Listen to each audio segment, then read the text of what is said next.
François Hollande s'envolera demain pour le Canada, visite d'État. Pour la première fois, un président français ne va pas seulement visiter le Québec et l'Ontario, les deux principales provinces, mais il ira dans l'Ouest canadien, en Alberta. Bonjour Nicolas Barret. Bonjour Thomas. Pour vous, François Hollande part du coup à la rencontre d'une sorte d'anti-France, notre contre-exemple. Oui, vous savez, d'habitude les présidents français aiment bien visiter le Québec parce qu'ils ne sont pas trop dépaysés, on parle français. C'est une vieille province industrielle, donc ils ont aussi un peu les mêmes problèmes que nous, et ils nous aiment bien. Mais le Canada aujourd'hui, effectivement, c'est un peu l'anti-France parce que c'est une économie qui va très bien, 2,5% de croissance, il n'y a pratiquement pas de chômage, on est à 7%, un peu moins. Le budget est même à l'équilibre, il sera sans doute en excédent même l'année prochaine, donc vous vous rendez compte.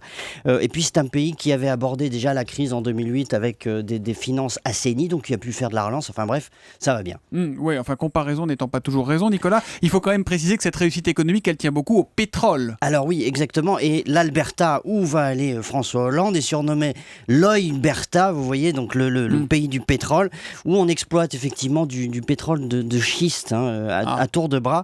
Alors, je ne sais pas s'il faut y voir vraiment un symbole, mais en tout cas, ça montre que le président français est assez, finalement, décomplexé vis-à-vis de tout ça, et vis-à-vis de ce pétrole de schiste ou de ce gaz de schiste, qui reste un sujet très polémique, on le sait en France. Mais la bonne santé de l'économie canadienne, Nicolas, les bons chiffres de l'économie américaine, ça montre aussi qu'on peut être un pays développé et avoir de bonnes performances économiques aujourd'hui. Exactement, ça c'est vraiment la leçon. On a eu les chiffres de croissance aux États-Unis hier, 3,5%, vous vous rendez compte. Donc ce sont deux économies qui connaissent pratiquement le plein emploi.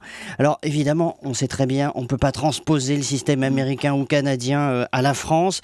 Mais enfin, il y a quand même des choses à prendre avec un État centralisé sur ses missions essentielles. Et c'est comme ça que le Canada a réduit son déficit.